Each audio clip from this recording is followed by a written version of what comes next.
Salut et bienvenue dans cette 11e vidéo qui porte sur l'apprentissage de l'algorithme. Dans la vidéo précédente, nous avons parlé de la structure à choix multiples. Dans cette vidéo, nous allons étudier les structures répétitives. Alors, quand on parle d'une structure répétitive, c'est une structure de contrôle qui permet d'effectuer des boucles. On parle de boucle lorsqu'on répète l'exécution d'une série d'instructions à l'intérieur d'un programme. La notion de boucle est une notion très importante de l'algorithme que vous devez maîtriser. Nous en distinguons trois types. Nous avons la boucle pour, nous avons la boucle tant que et nous avons la boucle répétée. Dans cette vidéo, nous allons étudier la boucle pour. Pour est une structure de contrôle qui permet de répéter un certain nombre de fois une partie d'un programme. Et sa syntaxe se présente comme suit. Alors, pour compteur allant de 1 à n, on précise les instructions à exécuter et nous marquons la fin de la structure par fin pour. Alors, c'est très simple. Le compteur, c'est la variable qui va nous permettre de compter ou de décompter le nombre de fois que l'ordinateur doit exécuter les instructions que nous avons précisées dans la structure.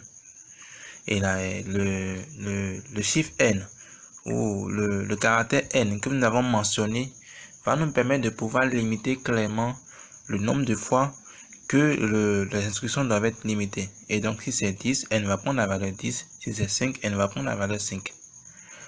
Alors, on va prendre un cas pratique. On va supposer un instant qu'on a envie d'afficher le message bonjour et bienvenue 10 fois de suite à l'écran pour l'utilisateur. Alors, si on doit pouvoir l'afficher sans utiliser une structure répétitive, il va falloir écrire la ligne afficher bonjour et bienvenue 10 fois de suite pour que la personne puisse avoir ceci à l'écran. Mais par contre, nous pouvons rapidement faire ceci à partir d'une structure répétitive. Il nous faut juste écrire pour. Déclarer déjà au préalable un compteur qu'on peut appeler i ou j ou même compteur. Et on va dire juste pour le compteur maintenant allant de 1 à 10, faire afficher bonjour et bienvenue. Et on marque maintenant fin pour.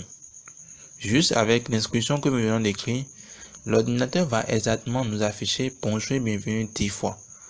Parce que le compteur va prendre la valeur de 1 jusqu'à 10.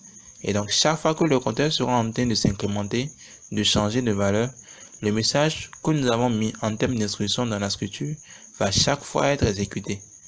Et donc, quand je parle d'incrémenter, incrémentation, ça veut dire ajouter plus 1. Et la décrémentation, ça veut dire enlever 1, donc soustraire 1.